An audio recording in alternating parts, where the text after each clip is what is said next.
हवाओं में एक अजीब सी सिहरन थी, मानो खामोशी भी डर से कांप रही हो। राजस्थान के रेगिस्तान में स्थित इस हवेली की तस्वीर ही खौफनाक थी। खिड़कियां टूटी थीं, दीवारें उखड़ी थीं और हर कोने से रहस्य टपक रहे थे।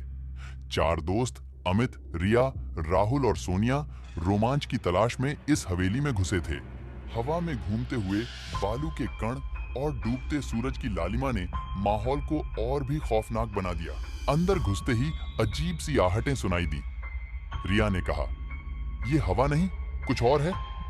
राहुल हंसकर बोला, डरपोक मत बन, पुरानी इमारतों में आवाजें होना आम है। लेकिन रिया की बात सच निकली। जैसे ही वे ऊपर की मंजिल पर चढ़े, एक काला साया उनकी तरफ बढ़ा। सोनिया चीखी और गिर गई। बाकी दोस्तों ने उसे उठाया और आगे बढ़े।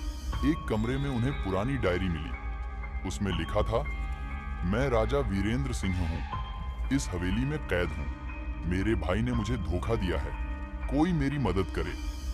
डायरी पढ़कर उनकी रूह कांप गई। उन्हें लगा मानो वीरेंद्र की आत्मा अभी भी यही है।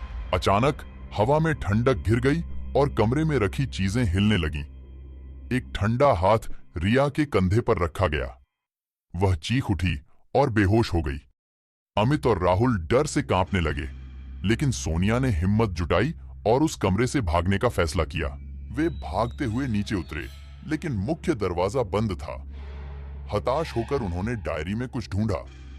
आखिरकार उन्हें एक नक्शा मिला जो गुप्त निकास की ओर इशारा करता था। वे उस नक्शे का सहारा लेकर हवेली से बाहर निकलने की कोशिश करने लगे। रास्ते में अजीब सी घटनाएं हुईं। काले साए उनका पीछा कर रहे थे।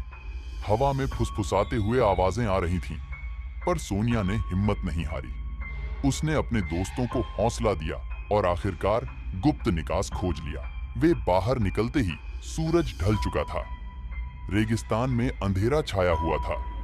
पीछे से आवाज आई, धन्यवाद। वे घबराकर भागे।